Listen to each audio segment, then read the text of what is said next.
एक मुदगल नाम के ऋषि हुए, पूर्व प्रसंग चल रहा था, उसमें उनकी जीवनी वृत्ति थी शीलोंच वृत्ति। शील, जब किसान अपना अन्न उठा लेता है, कोई अधिकार नहीं रहता, फिर उसके खेत से दाने चुगना। बाजार से अन्न उठ गया है, बाजार हट गई, फिर वहां से दाने, उनसे उंच कहते, उसे एक शील कहते। शील और उंच वृत्ति से वो एक बार संग्रह करते, एक द्रोण अन्न, और फिर अमावस्या के दिन, पूर्णिमा के दिन ऐसे अतिथि सत्कार करते और जो बचता उससे प्राण पोषण करते।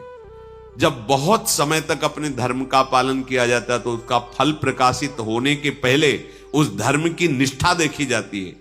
तो दुर्वासा जी महाराज पधारे, जब वो प्रसाद पाने के लिए तैयारी थे तो आगे बहुत भूखा हूं, सब पा गए। जो गिरा भी था जूठन, उसको लेके अपने शरीर में लगा लिए, फिर 15 दिन बाद फिर आ गए, 6 बार ऐसे। अब सोचो इतने दिन कोई भूखा कैसे रह सकता है, पर निष्ठा, स्वयं भूखे और परिवार भूखा। पहले हम सब ऋषियों की ही संतान है, पहले ऋषि जन वनवास भी करते थे, अपनी पत्नी पुत्र आदि, तो हम सब जितने भी हैं सब ऋषियों की संतान हैं। अब जब दुर्वासा जी ने देखा कि इनके चेहरे पर कोई गुस्सा नहीं, कोई प्रतिकूलता नहीं, और इतने दिन भूखे हो गए, इनको 90 दिन भूखे रहना कोई छोटी मोटी बात है।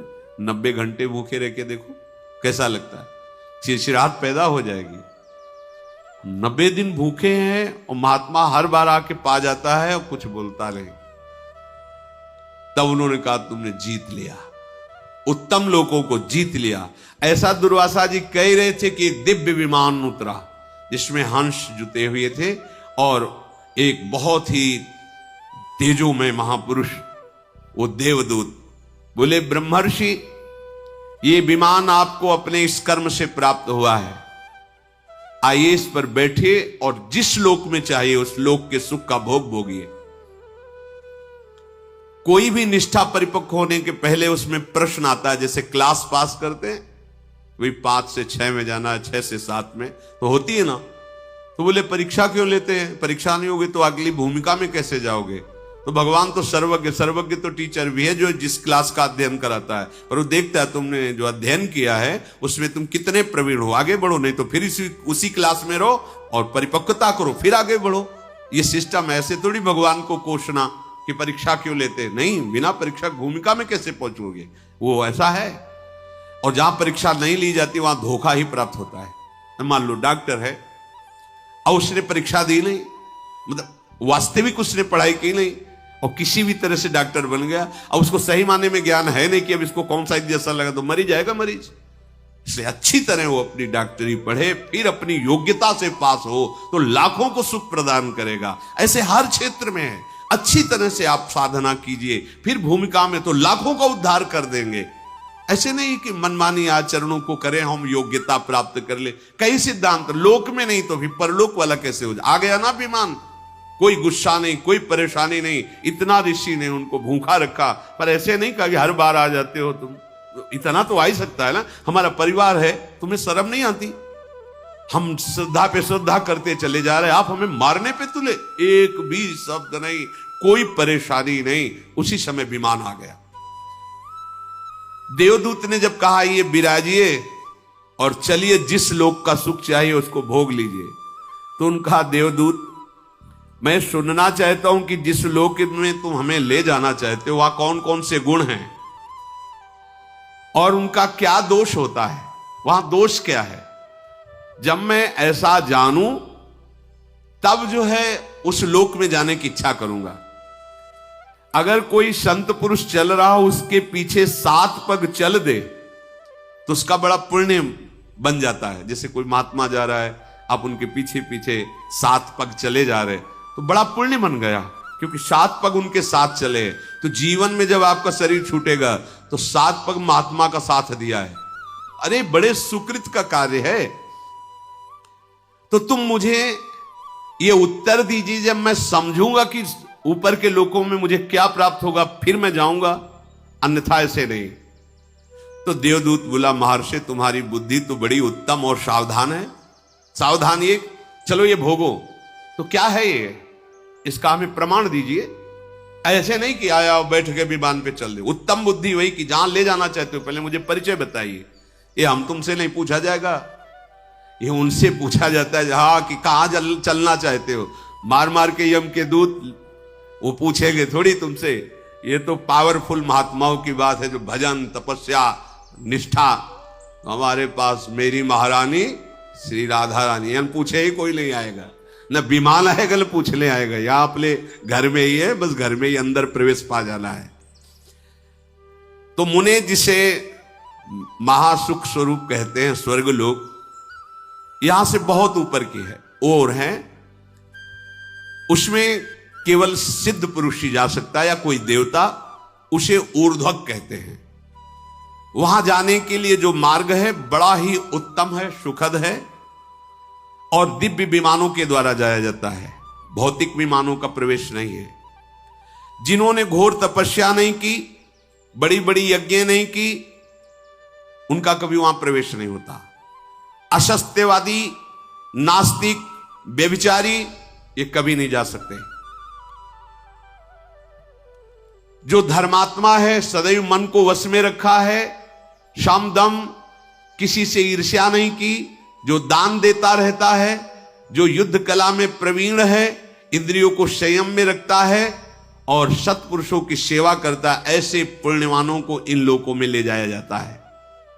हे मुद्गल ऋषि, वहां 33,000 सुवर्ण में विमान, दिव्य विमान, मार्ग में ही चलने पर वहां से मेरुगिरी का शिखर दिखाई देता है। इतना बड़ा मेरुगिरी है, शिखर दिखाई देता है। ऐसे देवताओं के नंदन वन है कि उन्माद चढ़ जाए सुख का। जो देववन है स्वर्ग में, जिनके लता फूल उन्माद चढ़ जाए, और निकुंज का जो तो कोटि कल्प तरुणा है, हमारी जहां श्री जी विचरण करती है, विहरण करते हैं। अरे सौभाग्य उदय हो गया, बढ़ो आगे। स्वर्ग में किसी को कभी भूख प्यास नहीं लगती, कभी किसी को ग्लानि नहीं होती स्वर्ग में, कभी गर्मी नहीं लगती, कभी ठंडी नहीं लगती, किसी को कोई भय नहीं होता। मन में सोचा वही भोग मिल जाएगा, सब उपस्थित। वहां मलमूत्र नहीं बनते स्वर्ग में। और देवताओं को भी दुर्लभ बताया गया यह देह, मानो देह, केवल भजन के लिए, केवल भजन के लिए। भजन नहीं किया तो देख लो कौन सा देह है, क्या है। वहां भूख प्यास नहीं, मलमूत्र नहीं, ठंडी गर्मी नहीं, कोई वस्तु ऐसी नहीं जो वहां देखने योग्य ना हो। कूड़ा करकट गंदगी कुछ नहीं, जिधर देखो उधर मन को लुभावने वाला, मनोरम ही मनोरम, सुगंध ही सुगंध, हर वस्तु सुखदायक स्पर्श, कानों को लुभाने वाले संगीत अपने आप बजते रहते हैं। वहां शोक नहीं है, बुढ़ापा नहीं है, झुर्रियां नहीं पड़ती, थकावट नहीं होता, कोई वहां रोते नजर नहीं आता, सुख ही सुख बरस रहा है। स्वर्गलोक में ऐसा सुख है जो सत्कर्म करते हैं उन्हीं को केवल प्राप्त हो सकता है, पुण्यवानों को वो लोक प्राप्त होता है। स्वर्गवासियों के शरीर तेज की प्रधानता से, जैसे अपने पंचभूतों से बना है तो उनका पंचभूतों से, उसमें तेज की प्रधानता होती है, तभी वो अंतर ध्यान हो जाना, प्रकट हो जाना। जैसे योगी जन ऐसा कर सकते हैं, जो योग के द्वारा शरीर भाव से ऊपर उठ चुके हैं, वो एक ही समय में कई जगह दिखाई दे सकते हैं, वो बड़ी दूर की बात सुन सकते हैं, वो पहाड़ में भी प्रवेश कर सकते हैं, बड़ी अद्भुत, क्योंकि वो तेजस तत्व प्रकाशित हो जाता है। वो माता पिता के रजवीर से पैदा नहीं होते, वहां का जो शरीर है वो रजवीर से बना हुआ नहीं है। कभी वहां के लोक में पसीना नहीं आता किसी को, दुर्गंध तो वहां नाम मात्र की, कहीं पूरे लोक में नहीं है। कहीं कोई मलमूत्र ही त्याग नहीं करता क्योंकि बनता ही नहीं है। वहां कोई कपड़ा कभी मैला नहीं होता है, वहां की फूल की माला किसी की कभी कुम्हलाती नहीं, फूल कुम्हलाते ही नहीं है। और ये नासवान की बात हो रही है, और निकुंज की बात, वो तो चिदानंद में धाम, इसका भी नाश होता है जिसका वर्णन सुन रहे हो। तभी तो जब ये सब सुना जाता है तो बस यही लगता है यही मिले चल के, अप्सराएं मिलेंगी, विमान मिलेगा, सुखी हो जाए। कितने मिनट, जैसे आप यहाँ के किसी बहुत हाई फाई होटल में जाएं, बुक करवाएं कमरा, तो व्यवस्था है, धन दीजिए, और जब धन खत्म हुआ तो एक रोटी भी नहीं मिलेगी, धक्का मार के बाहर निकाल दिए। बिल्कुल ठीक ऐसे स्वर्ग है, तुम्हारा पुण्य है, ये सब है, जहां पुण्य खत्म हुआ तो धक्का मार के नीचे फेंक दिए जाओगे। वहां निरंतर सुख ही सुख है, मनोरम ही मनोरम है। सब विमानों पे बैठे हर्षित हुए, नाचते गाते, विभिन्न प्रकार के भोग भोगते। यही सुन के तो सब लुभायमान हो जाते हैं। जो स्वर्ग पर पहुंच जाते हैं वो बड़ा सुख में जीवन व्यतीत करते हैं। वहां कभी थकावट नहीं होती, वहां भोग के बाद भी थकावट नहीं है, नया उत्साह, नया बल, ऐसी। वहां मात्सर्य नहीं है। देवताओं के लोकों के ऊपर और भी लोक है जो इनसे भी दिव्य हैं। इन सब के ऊपर ब्रह्मा जी का लोक है जो महातेज से युक्त है। वहां पवित्र ऋषि मुनियों का प्रवेश होता है। वहां पुण्य दान पुण्य करने वालों, वहां तो ऋषि मुनियों का प्रवेश होता है। बड़े ऋभु नाम के देवता वहां विराजमान रहते हैं, जिनकी आराधना स्वर्ग में विराजमान देवता भी करते हैं। वो देवताओं को जैसे जीवन आहुतियों से चलता है, ऐसे उनका नहीं चलता। वो केवल अमृत पान करके, वहां कोई स्वाहा की जरूरत, वो अमृत से युक्त रहते हैं। ब्रह्मलोक में जो रहते हैं उनके सुख की लालसा देवलोक के भी करते हैं। ऐसा सुख ब्रह्मलोक में है। वहां परिवर्तन नहीं होता, एक शरीर रहता है, जैसे एक स्थिति रहती है। ब्रह्मलोक में जरा मृत्यु का अभाव रहता है। ब्रह्मलोक में ऐसा नहीं कि जन्म हुआ मरण हुआ, ऐसा नहीं। वहां हर्ष शोक नहीं रहता, वहां सुख ही सुख रहता है, कोई विकार नहीं रहता ब्रह्मलोक में। न राग, न द्वेष, न दुख, न द्वंद। एक तरह से यह समझ लो कि परम गति को छोड़कर और सब कुछ वहां है ब्रह्मलोक में। ऐसा सुख है जो तुम सोच भी नहीं सकते। मुद्गल सिंह का हो गया, आपने बता दिया गुण। अब जरा दोष बताइए, क्या दोष है? तो दोष भी सुन लीजिए महर्षि। आपने जो सत्कर्म किया है बस उतना ही भोग आप भोग सकते हैं। इसके बाद तत्काल वहां से हटा दिए जाएंगे आप, कि भाई 1 महीने से रह रहे हैं होटल में, इतना पैसा दिया है, अब आज की रात्रि तो काट लेने दो, तो फुटपाथ में काटना पड़ेगा। पैसा है तो और रुक जाइए, नहीं है तो नहीं। पुण्य है तो है। इसके बाद जो तुम्हें प्यार कर रहे थे, दुलार कर रहे थे, विमान मिला था, यश गान मिला, सब धूल दूसरे धक्का मार के बाहर कर दिए जाओगे स्वर्ग से, फिर नीचे गिरोगे आके।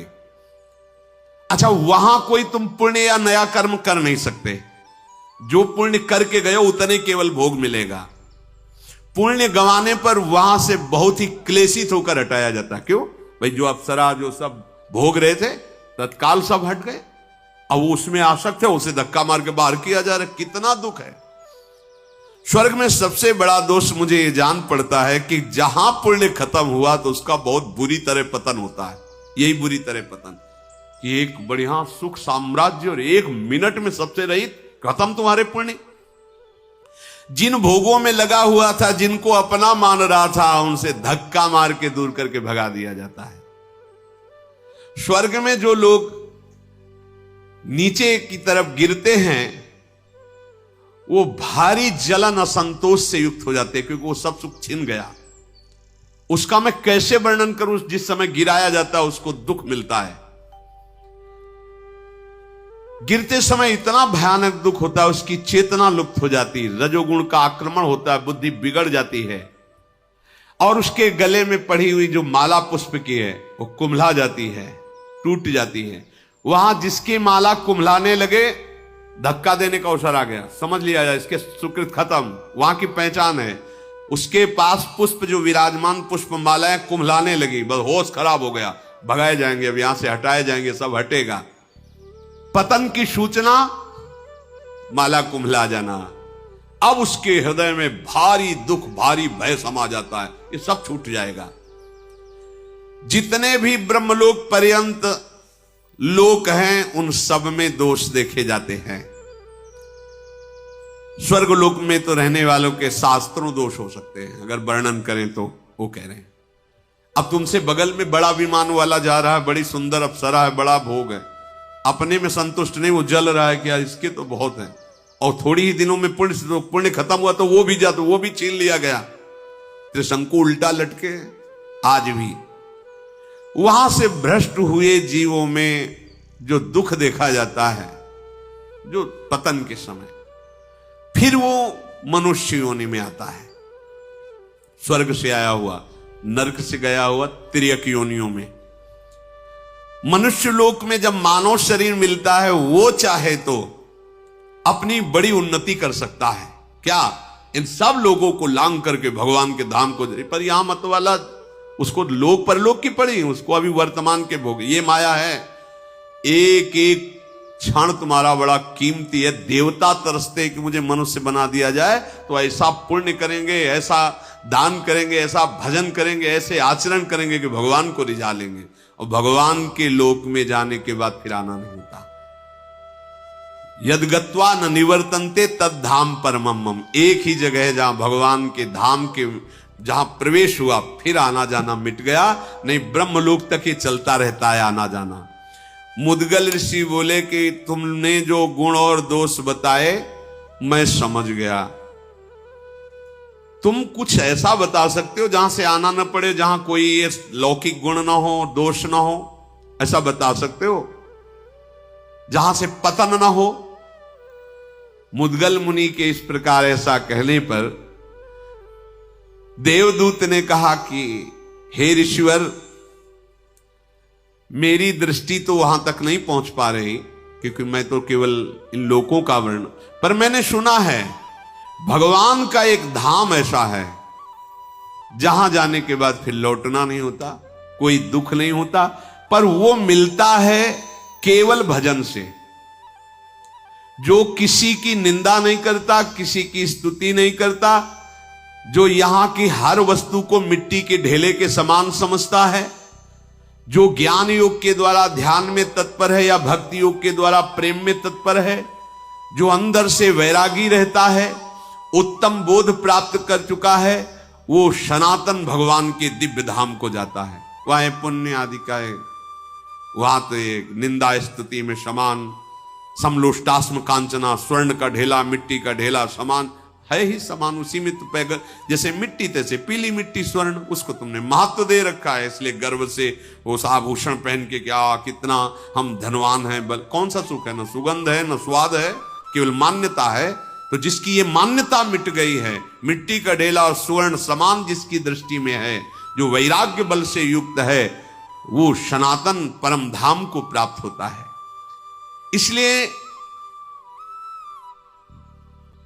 मुद्गल ऋषि ने कहा अब आप पधारिए, हम नहीं जाएंगे इस विमान पे, अब हम भजन करेंगे। अभी तक त्याग तपस्या और ये सब तो समझ लिया इन लोगों का फल, अब हम निरंतर भजन करके भगवान को प्राप्त करेंगे, भगवान के धाम को। देखो उनके पास तो बताने वाले ये सब लोक भी और लोक का परिचय देने वाले, अपने लोग तो एकदम कुछ नहीं जानते थे, सीधे धाम में घसीटे गए है। नहीं तुम्हें समझ में आ रही लाडली जी की कृपा, नहीं समझ में आ रहा प्रभु का कृपा प्रसाद की हमारे ऊपर क्या कृपा है। अरे भाई मूर्खता छोड़ दो। कल के सत्संग में प्रारंभ में कह रहे थे कोई निष्ठा तो कर लो, धाम निष्ठा, इष्ट निष्ठा, भेष निष्ठा, नाम निष्ठा, गुरु निष्ठा, कुछ तो पकड़ो। यहां कुछ नहीं, उदर और जनेन्द्रीय निष्ठा है, उदर और जनेन्द्रीय निष्ठा। अच्छा खाने को मिले, भोगने को मिले तो जय भगवान की, ना मिले तो भगवान कहां है, कौन कैसे। होश में हो, होश में। बहुत कीमती जीवन मिला है, बहुत कीमती। तरसते हैं जो ऊपर के लोकों में कि एक बार मनुष्य बना दिया जाए तो ऐसा भजन करूंगा कि इन सब धामों के जन हमें प्रणाम करेंगे, हमें भगवत धाम को प्राप्त करूंगा। और तुम्हें अवसर मिला तो तुम नारकी वस्तुओं के लिए तरस रहे हो, एक बार ये खा लूं, ये सूंघ लूं, ये भोग लूं। अरे बहुत जन्म भोग चुके हो, एक बार तो होश संभालो। चलना का है, अभी छूटेगा शरीर। जिस शरीर के लिए तुम मर रहे हो, यह शरीर छूटेगा अभी। अभी प्रतिपल ये छूट रहा है, तुम्हें दिखाई नहीं दे रहा है। जैसे नदी के किनारे खड़े हो, यमुना जी के किनारे खड़े हो, दृष्टि गई तो तुम समझ रहे हो वही जल है। जिसको तुमने देखा वो तो कहां पहुंच गया। ऐसे ही प्रतिक्षण तुम्हारी आयु क्षीण हो रही, प्रतिक्षण तुम्हारा शरीर मृत्यु को प्राप्त हो रहा, तुम्हें दिखाई नहीं दे रहा। कमा लो भगवत भजन, कमा लो भगवान नाम, कमा लो। सच्ची मानो, मान जाओ हृदय की बात। जो गलतियां हो रही सब मिट्टी डालो, आगे बढ़ो। राधा राधा राधा लाडली जू सब क्षमा कर देगी। आप मान लो हमारी बात, परिणाम नहीं भोगना पड़ेगा। लाडली जू कृपा करेंगी। देखो कृपा करी दी, अपने लोग धाम लायक है। जरा सोचो, जब हम इस पर विचार करते हैं तो लगता है यार श्री जी की है तो की कृपा पर कैसी ठोकर मारते हैं ये लोग। इनकी समझ में नहीं आता है कि कर क्या रहे हैं। बस यही है कि जैसे छोटा बालक मां की गोद में मल त्याग कर दे तो दंड का अधिकारी नहीं होता है। बेचारा बालक है, हम हैं तो ऐसे ही अबोध हैं, पर अबोध बन जाए, पर बनते बड़े ज्ञानी हैं। बात भी यही है कि हम बच्चा भी नहीं बनना चाहते। ज्ञानी है तब फिर वो दंड विधान होता है। अगर बच्चा बन जाओ तो क्षमा हो जाए। कहे बच्चा के पेट और घट करे विनाशन। कहे जब दंड मिलने का समय आता तो कहते बच्चा है, और जब कर्म करने का होता है कि सावधान, तब कहता हम बहुत ज्ञानी, हम करके दिखा लें, कोई जान नहीं पाएगा। तब जो जान रहा है वो कर्म तुम्हें दंड दे देगा। होश में जिस धाम के लिए ऋषि मुनि ऐसे ललकते हैं, वो धाम तुम्हें ऐसे ही प्राप्त हो गया, फ्री में प्राप्त हो गया, श्री जी की कृपा से प्राप्त हो गया। विमान से चढ़ने की जरूरत नहीं है। ऐसी जगह आ गए जहां विमानों का प्रवेश ही नहीं है। ये भगवत धाम है। इस मनुष्य लोक में कोई भी ऐसा नहीं है जो ये ना भोगता हो। बारी बारी से दुख, बारी बारी से सुख।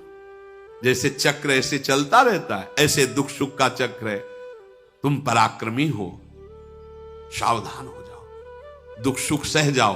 राधा राधा राधा राधा, कहीं खर्चा मत करो नाम को। राधा राधा राधा कमाई करो और ऐसी जगह पहुंचो जहां से पुनः जन्म मरण पतन दुख ये सब नहीं है।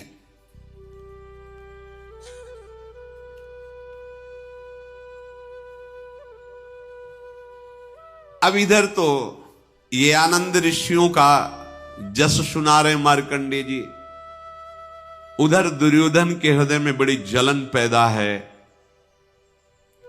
मैं ऐसा परास्त हुआ, इनका नाश कैसे करूं, पांडवों का नाश कैसे करूं, क्या कर सकता हूं।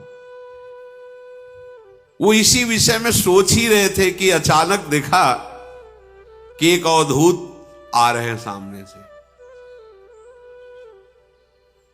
ये छल कपट विद्या में प्रवीण शकुनी, कर्ण, धृतराष्ट्र, दुर्योधन ये साथ ही रहते थे।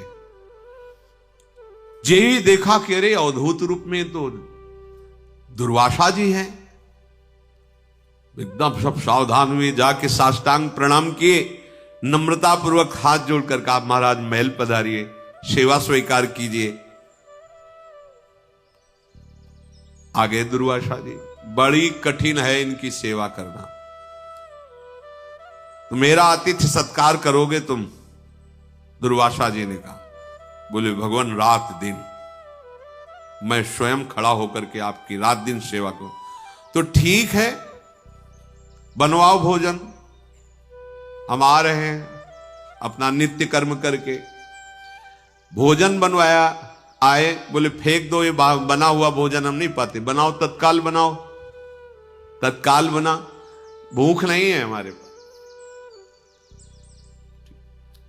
अचानक रात्रि में उठते, बहुत भूख लगी, तुरंत भोजन चाहिए, तुरंत। वो बिल्कुल जानता था कि बड़े विचित्र कोटि के महात्मा हैं, और अगर इनको प्रसन्न कर लिया तो कुछ भी दुर्लभ। मुझे जल्दी लाओ, बहुत भूख लगी है।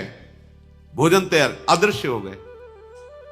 अब इंतजार कर रहे हैं, अकस्मात फिर प्रकट हो जाए, ये तो बासी भोजन है ना, तुरंत भोजन बनाओ। तुरंत भोजन बनाकर, और बार बार दुर्योधन की तरफ हाथ जोड़े, दास की तरह रात दिन खड़ा रहा। कई बार ऐसी प्रयास किए दुर्वासा जी ने कि फेल हो जाए, बस वो जानता था, बिल्कुल हिम्मत करके ऐसे। दुर्धर्ष मुनि जब देखे कि ये सेवा में बिल्कुल नहीं, वैसे ही शांत भाव से खड़ा है, वहां क्या चाहते हो, तुम्हारे मन का मनोरथ क्या है? अपने सब साथियों की तरफ देखा, उनका महर्षि बड़ी कृपा है कि आपकी सेवा मिल गई, मानो मेरा नया जन्म हो गया, आप प्रसन्न हो गए और मुझे अब क्या मांगना है। जैसे आप गुरुजन प्रसन्न हो गए, पर जब आप कहते हैं तो हमारे बड़े भाई युधिष्ठिर है ना, बहुत धर्मात्मा है, हमारी प्रार्थना है कि हमारे पूरे कुल को पावन कीजिए। बड़ी सफाई से बोल रहा है। देखो, जब द्रौपदी जी सूर्य के द्वारा दी हुई बटलोई से भोजन पाले, तब आप अपने शिष्य साथ पधारे और फिर प्रसाद पाए तो हमारा कुल पावन हो जाएगा, क्योंकि बड़े भ्राता हमें तो पावन कर ही दिया। दुर्वासा जिनका तथास्तु। देखो, ये दुष्ट बुद्धि का लक्षण होता है। इतने बड़े महात्मा को प्रसन्न करके क्या मांग रहे हैं, और उनका विचार क्या है कि जब द्रौपदी बटलोई से पा लेती तो उसमें कुछ होता नहीं, कुछ नहीं निकलेगा, और ये जब इतने महात्माओं के साथ वहां जाएंगे तो क्रोधी महात्मा तुरंत श्राप दे देंगे, अब तो नष्ट ही हो जाएंगे पांडव। ऐसा इनका विचार था।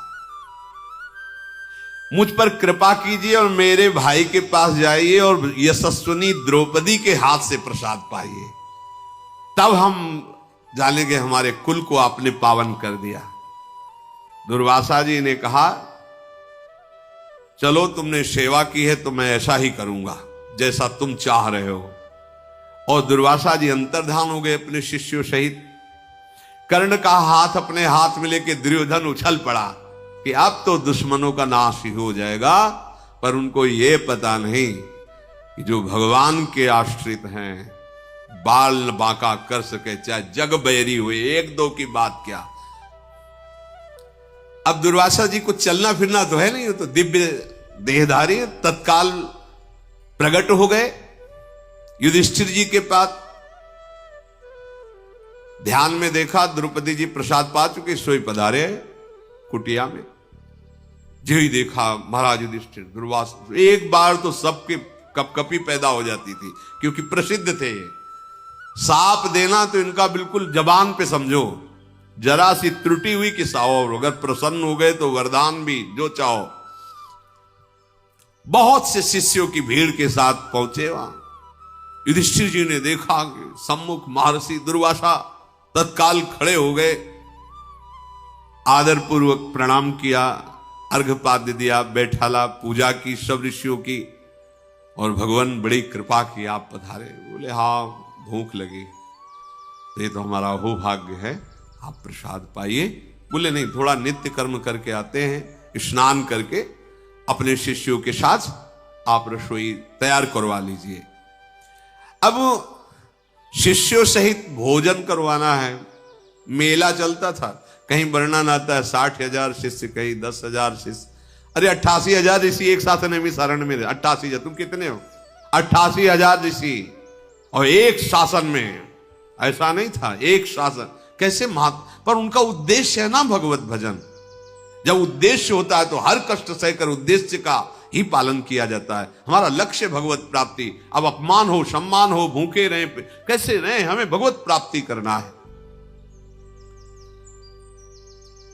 युधिष्ठिर जी से कह के कि जा रहा हूं स्नान नित्य कर्म करके आ रहा हूं, जो ही निकले युधिष्ठिर जी ने पूछा द्रौपदी से, प्रसाद पा लिया? बोले हाँ पा लिया।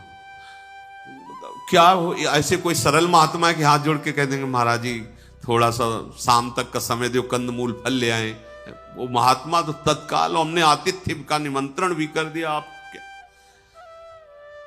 द्रौपदी जी ने कहा इतना उदास होने की जरूरत नहीं है, तुम एक बटलोई पर विश्वास करते हो इतना, और जो संपूर्ण विश्व का भरण पोषण करने वाले मेरे प्यारे कृष्णचंद हैं, तुम्हें उनकी याद नहीं आ रही? अरे आप क्यों चिंता करते हो?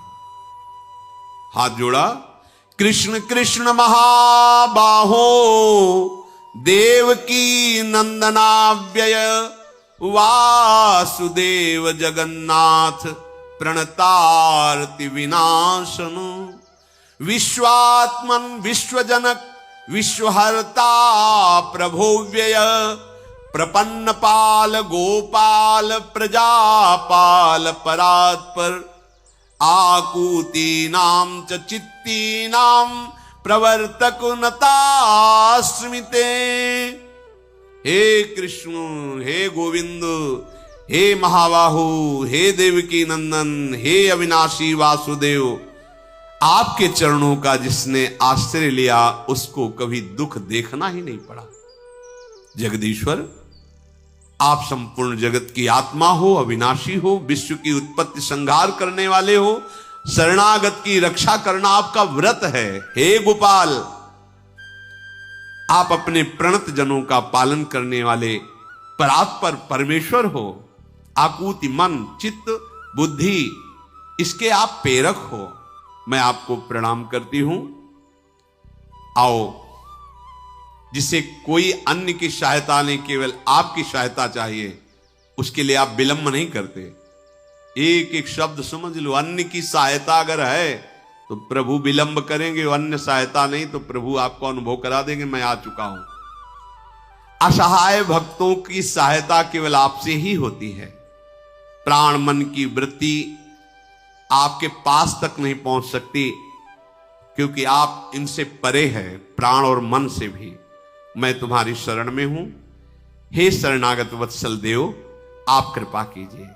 नीलोत्पल दल श्याम पद्म गर्भारुणे क्षणो, पीतांबर परिधान लसत कौस्तुभ भूषण, त्वमादिरंतो भूतानां त्वमेव च परायणं, परात्परम ज्योतिर्विश्वात्मा सर्वतोमुखः। हे नील कमल दल के समान श्याम सुंदर, हे अरुण नेत्रों वाले पीतांबरधारी कृष्ण, हे वक्षाय स्थल पर कौस्तुभ मणि धारण करने वाले प्रभु, हम सब तुम्हारे सेवक हैं, आप हमारी रक्षा कीजिए। प्रभु, ये दुर्वासा जी भारी विपत्ति के रूप में टूट पड़े हैं आकर के, आप हमें बचाइए। कौरव की सभा में जैसे आपने मेरी लाज रखी थी, वैसे ही आप मुझे संभालिए। द्रौपदी अचिंत्य गति परमेश्वर देवाधिदेव जगन्नाथ महान ब्रह्म भगवान श्री कृष्ण की प्रार्थना की, पीतांबर फहराते हैं जैसे हवा में फहरा, समेटते दिखाई दे। कितना, ये कोई कथा नहीं है, सत्य मानो। आपके लिए भी आज वो ऐसे ही है। कदम कदम पर अनुभव हुआ है, मेरे प्रभु मेरे साथ है। जहां कोई ऐसा लगा गया, ऐसे ही जैसे कोहरा छाया और सूर्य प्रकाशित हुआ, सारा कोहरा उड़ गया। देखा है, सच्ची मानो ये कथा नहीं है, ये हमारी ही बात है हम सबकी। केवल प्रभु का आश्रय हो तो आपको दिखाई देगा वो किसी न किसी रूप में आ रहा है, पक्का। देखा द्रौपदी ने पीतांबर फहराते हुए बड़े वेग से प्रभु, जैसे बच्चे की तरफ मां दौड़ती है, ऐसे प्रभु दौड़ते आ रहे हैं। द्रौपदी आनंद मगन हो गई देख के, अभी पुकार अभी आ गए। प्रणाम किया। प्रभु, दुर्वासा जी ने आके भारी विपत्ति में फंसा दिया, अभी वो आएंगे और ना कुछ पाएंगे तो शाप दे देंगे। भगवान ने कहा, कृष्ण ने बात तो बाद में करना, मुझे भूख बहुत लगी। प्रभु, वही समस्या है, समस्या भी तो वही है ना। बोले नहीं, मुझे बहुत भूख लगी है, मैं तभी आपकी बात सुनूंगा, पहले अपनी भूख मिटाऊंगा। तो उनका, प्रभु आपको पता है उस बटलोई में जब मैं पा लेती हूं तो कुछ नहीं बचता, ऐसा सूर्य का वरदान है, और हमने उस बटलोई को पवित्र करके धो के रख दिया है, अब उसमें कुछ नहीं है। भगवान ने कहा, लाना बटलोई, उसमें कुछ तो होगा ही। देखो, कर तुम अकर तुम अन्यथा कर तुम। पहली बात, सूर्य का वरदान है कि जिस समय द्रौपदी पालेंगे उसमें कुछ नहीं बचेगा, भगवान है सूर्य। दूसरी बात, एक पतिव्रता पात्र मार्जन करके रखेगी, उसमें जूठन लगी रहेगी। अरे साधारण आदमी भी पात्र मानता है कि जूठन न लगे, उसमें जूठन कैसे बच जाएगी? महाराज कितने समर्थ हैं, लाओ बटलोई।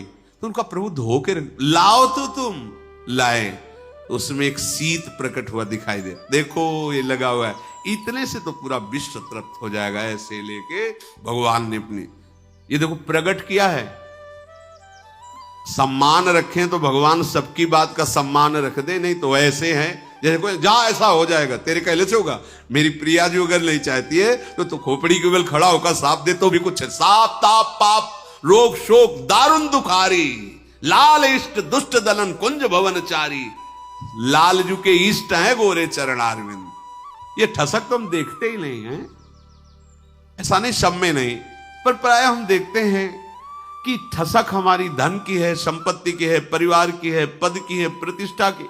प्रियाजू की ठसक तो देखते ही नहीं कि गर्भ में तुम्हारा हृदय फूलता रहे। मुझे कितना सौभाग्य मिला, मैं श्री जी का हूं ये मैं गर्व से कह सकता हूं, मैं लाडली जी का हूं ये मुझे सौभाग्य मिला है। गुरुदेव ने दिया, धाम ने दिया, प्यारी जी ने मुझे अधिकार दिया कि मैं गर्व से कह सकता हूं मैं प्रिया प्रीतम का हूं, मैं वृंदावन का हूं।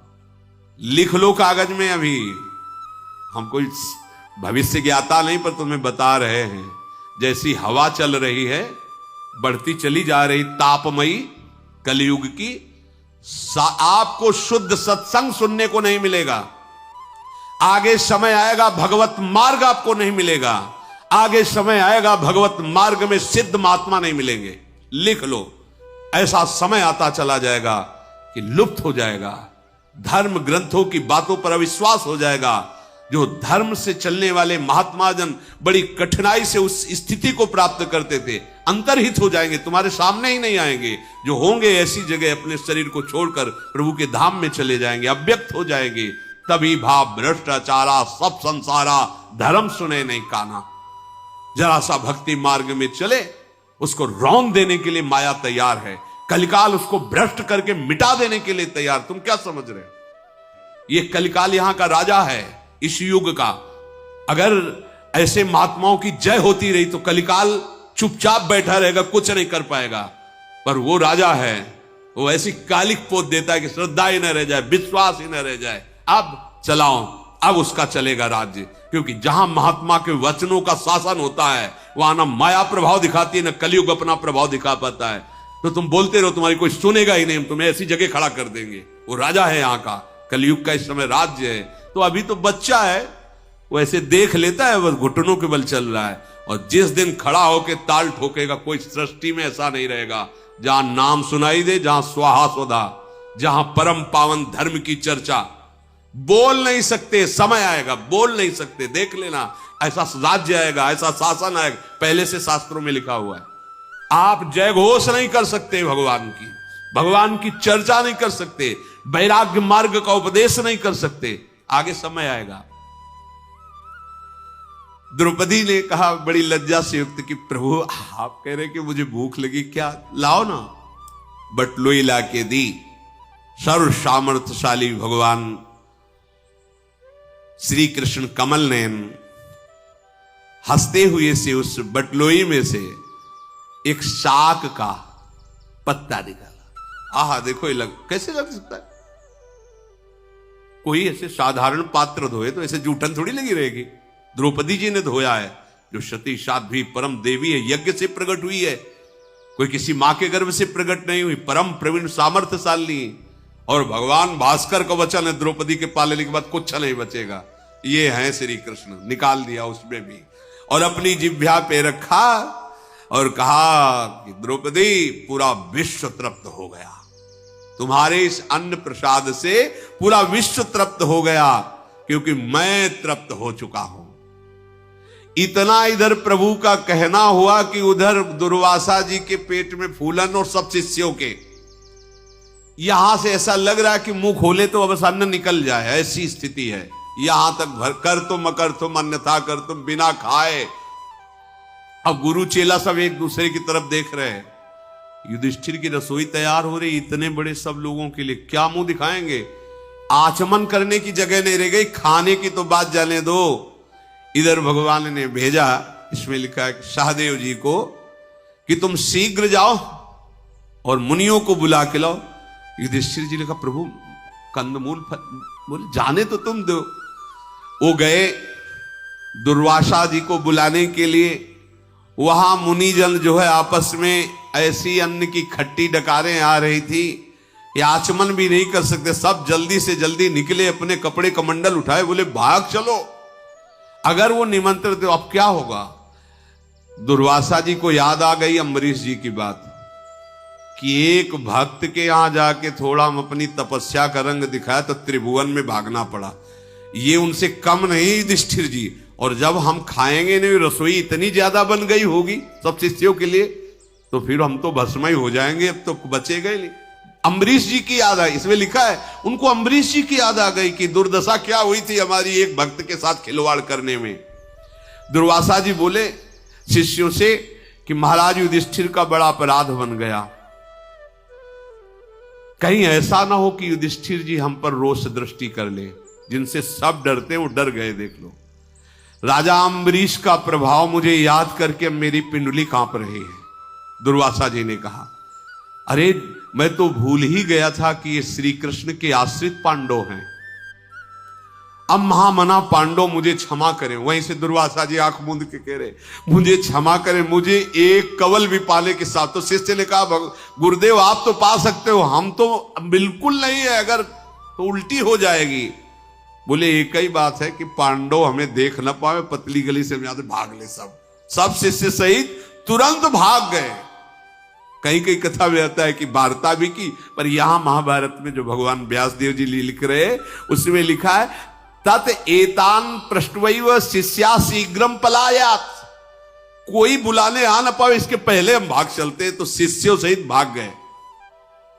दुर्वासा मुनि और उनके सब शिष्य जब जहां जिसको रास्ता मिला उसी गली से जंगल में भागे। जब वहां गए तो देखा कि वहां कोई ऋषि मुनि नहीं है। तो तपस्वियों के मुनि जो वहां आश्रम थे उनसे पूछा कि दुर्वासा जी को देखा? बोले कमंडल और गीले कपड़ा से सब ऋषि भाग के चले गए, इधर पता नहीं क्या हुआ, हमें पता नहीं। लौट के आए और युधिष्ठिर जी से कहा कि वो तो सब ऋषिजन भाग गए। तो भगवान श्री कृष्ण मुस्कुरा दिए, बोले हाँ वो इतने तृप्त हो गए कि अब यहां आने लायक नहीं है, वो सब भाग गए, आप चिंता मत करो, आपका अब कहीं अमंगल होने वाला नहीं है। दुर्वासा ऋषि का अकस्मात इस तरह से आकर के और उनको संकट में फंसाना, भगवान श्री कृष्ण के आश्रय लेकर संकट से निवृत्ति होना, इस प्रसंग से शिक्षा लो। इतना बड़ा काम किया दुर्योधन ने कि दुर्वासा जी को प्रसन्न ये मांग लेता, भगवान हमारी बुद्धि शुद्ध करो, भगवान आप हमको एक क्षत्र चक्रवर्ती सम्राट पद दे दो, ऐसा मांग लेते, देवराज इंद्र पद दे दो। ये मांगा कि ये अगर ईर्ष्या है तो बड़े से बड़ी तपस्या, बड़े से बड़ा सेवा, वो सब व्यर्थ हो जाती। देखो व्यर्थ हो गई ना, उसका सब इतनी बड़ी दुर्वासा जी की सेवा करके तो कुंती जी ने प्राप्त किया था ऐसा मंत्र। किसी भी देवता को बुला लो, तो जो पांडव प्रकट हुए दुर्वासा जी के दिए हुए मंत्र के द्वारा ही प्रकट हुए। अरे किसी साधु महात्मा ऋषि या कोई तपस्या, किसी देवता की आराधना करके अपना मंगल मांगो, सबका मंगल हो ऐसा मांगो, दूसरों का अनिष्ट क्यों मांगते हो? पर ये ईर्ष्या, ये द्वेष, ये अभिमान सदैव नष्ट करता रहता है। और कैसी भी परिस्थिति आवे इस चरित्र से शिक्षा लो, किसी दूसरे की तरफ मत देखो, सीधे हरि को बुलाओ, सीधे हरि शिव। हरि स्मृति सर्व विपद विमोक्षणम, ये सिद्ध बात है। जब आप संकट में हो तो धैर्य पूर्वक प्रभु का स्मरण करो, और प्रभु भी जिनका स्मरण करते हो लाडली जी का स्मरण करो, राधा राधा राधा, लाडली जी आप संभाल लो, लाडली वो संभाल लेंगे। प्रभु तो कभी कभी हमारे आचरणों पर गुस्सा भी कर जाते, पर हमारी श्री जी नेक हो न रिस्क हो, ऐसी अलवेली सरकार है, ऐसी करुणामयी है, पूछो मत। बस इतना ही हम कहते कि एक बार विश्वास मानकर राधा राधा राधा, मेरी महारानी जो हम लोग जैसे भी हैं उनकी अपार कृपा हो, इसी कृपा के बल से हम सब दुखों से निवृत्त होकर श्री जी को प्राप्त कर लेंगे। श्री राधा वल्लभ लाल।